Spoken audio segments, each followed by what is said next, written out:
Bonjour à tous, Olivier Tréca du Chasseur de Migrateurs. Écoutez, on se retrouve aujourd'hui quasiment à la veille de Noël, en tout cas à la veille du réveillon. Pour les prévisions de migration, je suis ravi de vous retrouver, c'est un plaisir. Mais bon, vous voyez, hein, j'ai ressorti les manches courtes parce que eh bien, on va avoir plutôt chaud hein, pour ce Noël. Après le froid, je ne vais pas dire extrême, mais le froid conséquent de la semaine dernière, eh bien, on se retrouve avec un courant océanique plutôt chaud qui n'est pas qui est pas forcément inhabituel hein, pour les fêtes de fin d'année.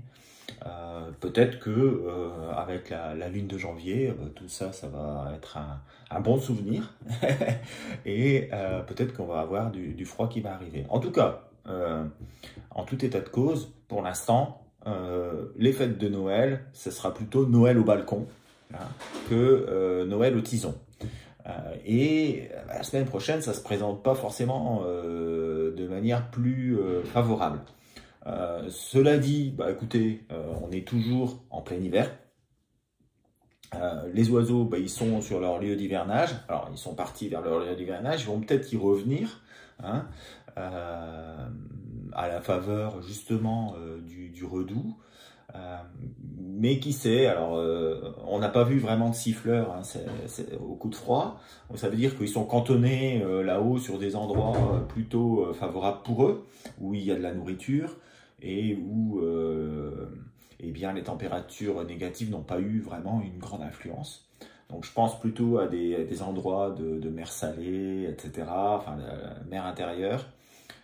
Cela dit, les réserves de nourriture là-bas, s'ils ne sont pas partis, vont commencer à diminuer, d'autant plus que les siffleurs sont en concurrence avec les rieuses. Les rieuses, on n'en a pas vu beaucoup non plus, donc en Hollande, ils doivent être blindés. Et à la faveur du manque de nourriture, à la faveur de la recherche de nouveaux lieux de nourriture justement, eh bien, il y a possibilité, surtout sur l'extrême nord, de faire quelques siffleurs, même si les conditions ne sont pas forcément extraordinaires. Sur le reste du pays, eh bien, il pourrait y avoir des oiseaux qui sont descendus, donc en particulier ce qu'on a vu le plus, hein, c'est des souchets, des sarcelles surtout. Hein. Ils pourraient se dire ah on en a marre d'être en France, surtout qu'il fait super chaud ici, et puis on va remonter vers nos lieux d'hivernage où on avait à manger, où on a l'habitude d'être hein, en hiver, c'est-à-dire au sud de la Baltique, en Allemagne du Nord, en Hollande, et donc ils pourraient et aussi sur les lacs du Grand Est de la France, le lac du Der, de Madine, etc. Donc ça pourrait remonter un petit peu et puis faire aller, j'allais dire 400-500 km vers le nord pour retrouver des lieux d'hivernage beaucoup plus connus. Voilà, donc possibilité, alors c'est pas une grosse possibilité, mais il y a des possibilités de déplacements hivernaux liés à la recherche de nourriture et des déplacements hivernaux liés à retour vers les lieux d'hivernage. Voilà, c'est un petit peu tout ce que j'avais à dire. En tout cas, je vais laisser la parole à Thierry qui va nous parler de tout ça. Je sais que, enfin, j'ai pas vu la vidéo, je l'ai simplement téléchargée. Elle est assez longue, donc je pense qu'il va nous faire un beau petit discours. Ça va être intéressant à regarder. En tout cas, je vous souhaite une excellente semaine. Continuez à bien renseigner MigTracker. Pour ma part, j'ai fait l'article qui va paraître dans La Sauvagine du mois de janvier sur les migrations de novembre et de décembre, donc c'est intéressant. N'oubliez pas non plus, bien entendu, donc d'adhérer à la NCGE et de vous abonner à La Sauvagine, qui est une revue tout à fait intéressante. Alors non, alors, il n'y a plus du tout de micro, hein, j'ai tout vendu, malheureusement. Donc j'ai même encore reçu quelques chèques qui sont arrivés trop tard parce que j'avais tout envoyé. Mais on y travaille, hein, et on est en train on a recommandé des pièces, on va les refaire, et puis j'espère pouvoir vous envoyer ça, soit la semaine prochaine, soit tout début janvier, pour ceux qui n'ont pas été servis. Voilà. Écoutez, Je laisse la parole à Thierry. Je vous souhaite d'excellentes fêtes de Noël. Ce sera des fêtes de Noël plutôt mouillées et plutôt douces. Et puis on se retrouve la semaine prochaine, mardi, hein, pour la mise à jour des prévisions pour la fin de la semaine et jusque la veille du Nouvel An. Allez, à bientôt. Ciao, ciao. Bonjour à tous pour ces prévisions de Noël. D'abord, j'ai des excuses à vous faire parce que la dernière fois, suite à une mauvaise manipulation et peut-être mes lunettes qui ne sont pas si bonnes, je me suis trompé de fichier. Je vous ai mis une introduction de début décembre. J'ai confondu 02 avec 20. Voilà, tout bêtement. Total, l'introduction avait rien à voir avec la semaine qui venait de s'écouler. Qu'est-ce que je vous disais dans mon introduction au début de la semaine? Je vous disais que la météo avait été nulle, qu'il y avait eu des erreurs de prévision invraisemblables, que l'écart entre ce qui prévoyait en température et ce qui s'est passé était énorme, jusqu'à plus de 6 degrés d'écart.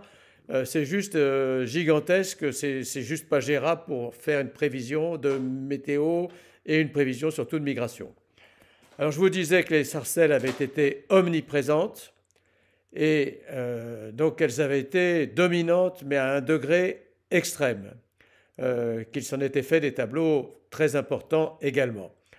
Je vous disais aussi que les siffleurs et les rieuses n'avaient pas été là. Rien, pas d'oie, pas de siffleurs. Est-ce qu'ils sont existants encore? Mais bien sûr qu'ils sont là. Ils se sont arrêtés à 20 km de notre frontière. On en a vu au Blanquert, mais dans des proportions considérables. Et j'ai été informé par un ami d'une présence de siffleurs considérable en Hollande. Donc il n'y a pas d'inquiétude, les siffleurs sont là, ils ne sont juste pas descendus. Il n'a pas fait assez froid, sûrement, parce que sinon ils auraient été chez nous. Alors qu'est-ce que je vous disais aussi? Je vous disais qu'on avait passé le cap des 12 000 nuits enregistrées juste sur la dernière saison, c'est-à-dire depuis l'ouverture au mois d'août et jusqu'à aujourd'hui, on a enregistré 12 000 remontées Mic Trackers. C'est vraiment gigantesque. Et donc, merci pour nos prévisions, ça va être fantastique. Alors, qu'est-ce qu'il y a à dire sur maintenant la semaine qui vient de s'écouler? Bon, ça a été exactement ce qu'on avait prédit, c'est-à-dire très très peu de pauses, un peu de gibier par-ci par-là, très sauvage, qui ne vient pas au mar, bien sûr, et donc des moyennes catastrophiques. Mais ça, on le savait, ça serait ça.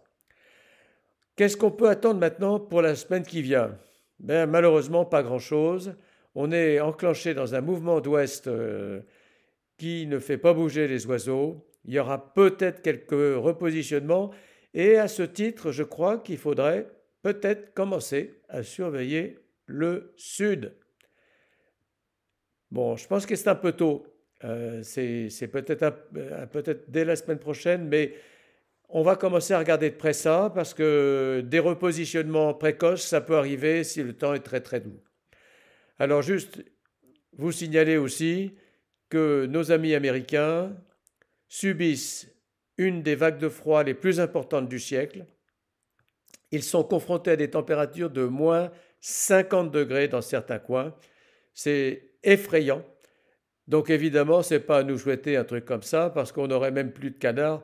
Il serait descendu, je ne sais pas, au sud du Sahara, compte tenu de ces conditions-là. Bon, voyons maintenant voir ce qui se passe pour cette semaine. Alors, le scénario pour la semaine, il est simple.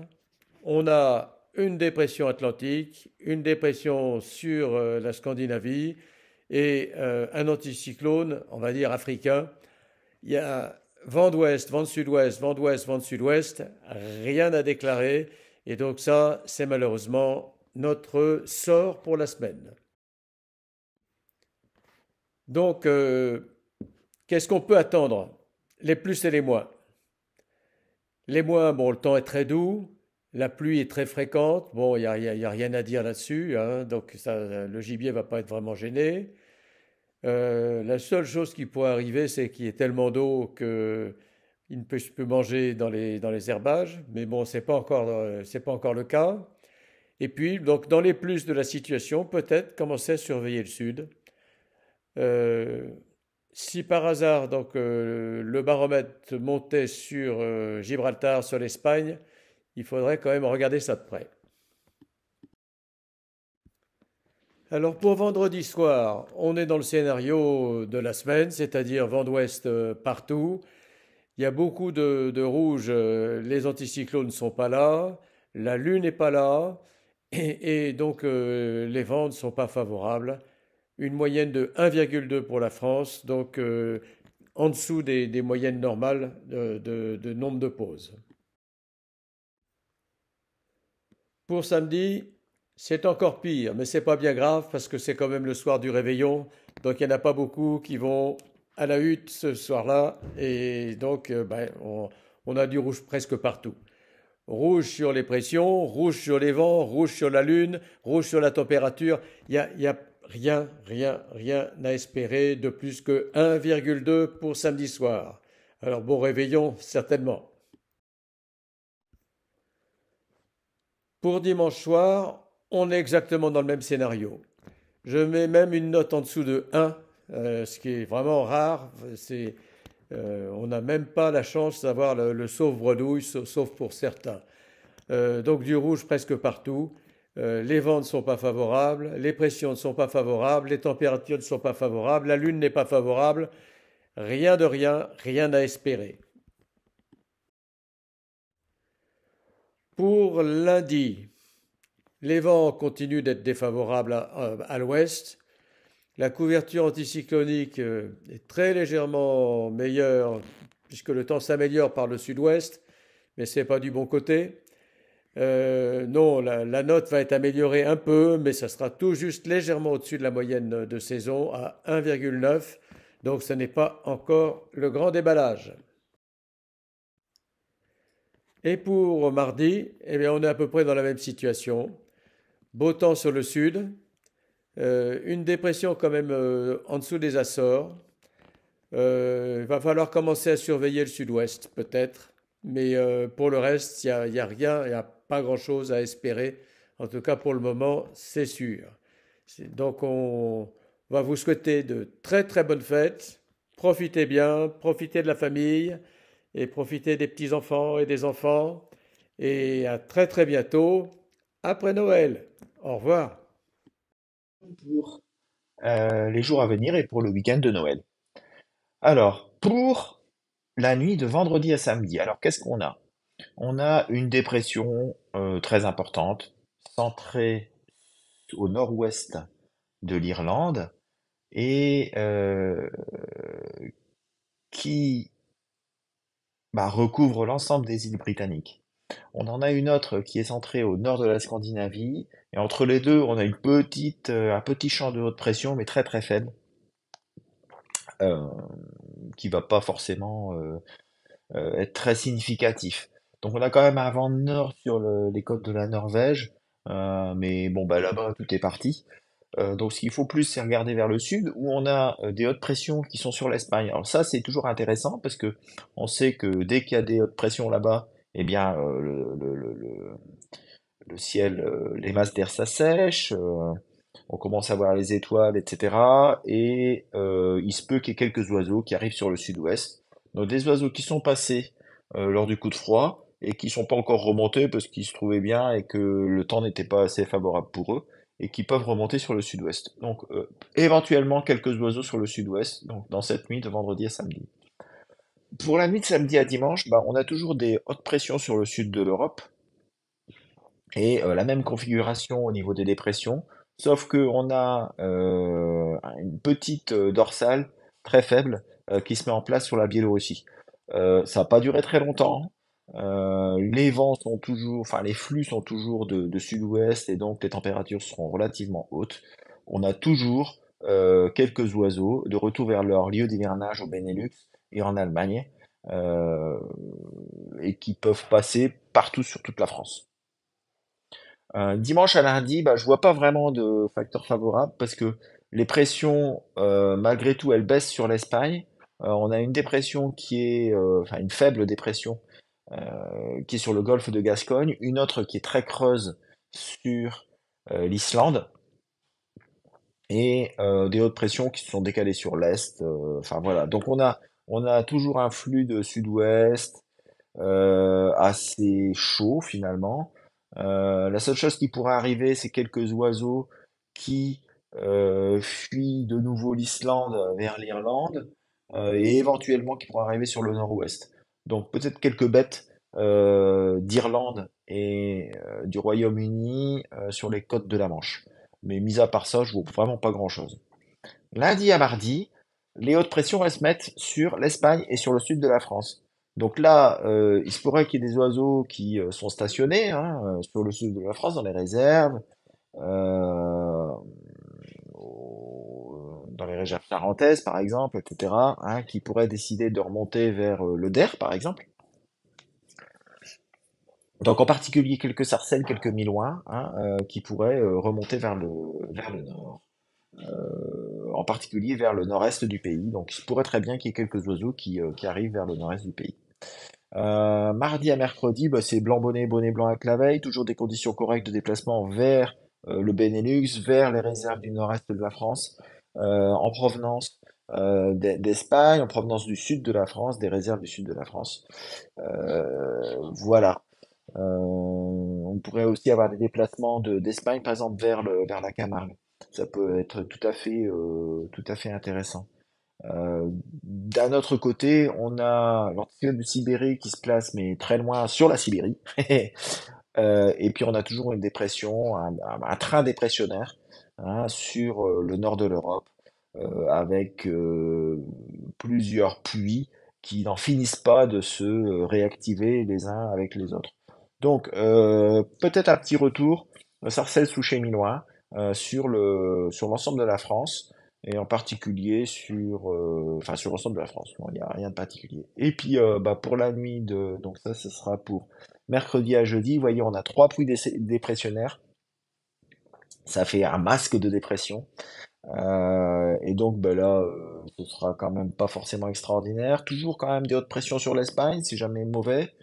Et puis bah, il va falloir attendre que tout ça, s'élimine pour avoir peut-être enfin une descente d'air froid qui nous fera repartir les oiseaux dans l'autre sens. Mais pour l'instant, c'est pas encore prévu. C'est pas encore prévu. Voilà, donc bah écoutez, mes prévisions sont terminées. Je vous souhaite d'excellentes fêtes de Noël. On se retrouve mardi pour la mise à jour. Et puis, bah, en espérant que on ait encore un espoir d'avoir un coup de froid sur cette fin d'année. Voilà, bah écoutez, bonne fête de Noël encore, profitez bien, n'exagérez pas, et bah, on se retrouve la semaine prochaine mardi. Allez, à bientôt, bis.